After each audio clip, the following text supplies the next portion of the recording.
Now let's talk about the fifth principle, which was entitled Children Come to Learn Second Languages in Many Different Ways.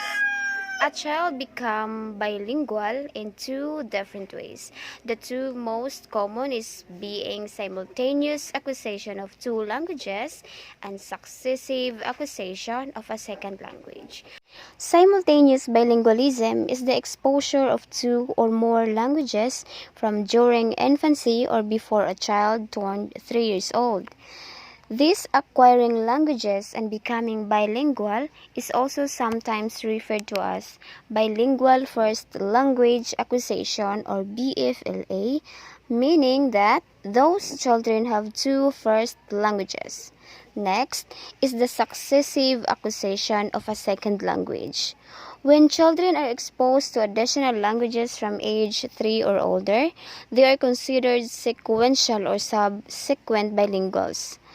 Sequential bilingualism occurs when the child acquires the second languages or language after having learned the first language. For example, when the parental tongue is different than the main language of the community or education system.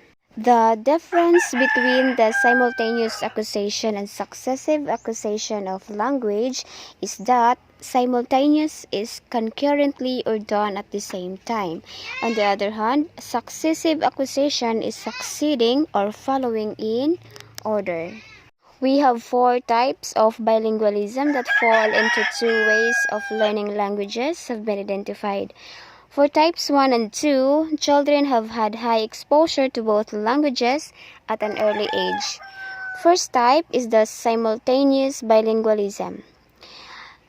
It is referred to children who have early exposure to both languages and are given ample opportunities to use both. So they are the children who are exposed to more than one language prior to age 3. Thus, they develop 2 or more languages equally through exposure and frequent opportunities to use each language. Second type is the receptive bilingualism. Receptive bilingualism refers to children who have high exposure to a second language but have little opportunity to use or practice it. This language is often the language of the child's parents and was taught to them when they were young, but speaking in it was not emphasized. Example, when parents talk to their children and the child responding them in English. For types 3 and 4, children are learning the second language sequentially after they have learned their first language. The third type is the rapid successive bilingualism. Rapid successive bilingualism refers to children who have had little exposure to a second language before entering school but have ample opportunity to use it once they enter. And the fourth type is the slow successive bilingualism. Refers to children who have had little exposure to a second language and who have or avail themselves of few opportunities and have low motivation to use it. Now let's proceed to the 6th principle, which is language is used to communicate meaning. Children will internalize a second language more readily if they are asked to engage in meaningful activities that require using the language. For children who are learning English as a second language, it is important that the teacher gauge which aspects of the language the child has acquired and which ones are still to be mastered. Wong Fillmore recommends a number of steps that teachers can use to engage their students. In order for the teachers to measure their students' language competence level, here are the steps that can assess them for their students' language development. First step is use demonstration, modeling, and role-playing.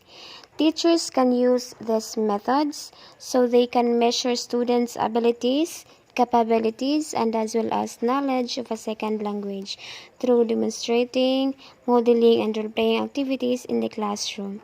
Second, present new information in the context of known information. This would help teachers if how much the learner already knows about a given topic or related topics. Third, paraphrase often. Paraphrasing can enhance the creativity of a student. It develops students' skill in understanding text, so the students are able to create sentences by their own words. In this way, teachers could perceive the vocabulary of the children. The fifth step is use simple structures and avoid complex structures. Structure is a key component of early childhood education. It allows teachers to create framework for what they want their students to learn and how they should go about doing so. The sixth step is repeat the same sentence patterns and routines. Repeating words, a concept, or a skill allows students to form an understanding and even attempt to imitate it. And it provides the practice that children need to master new skills.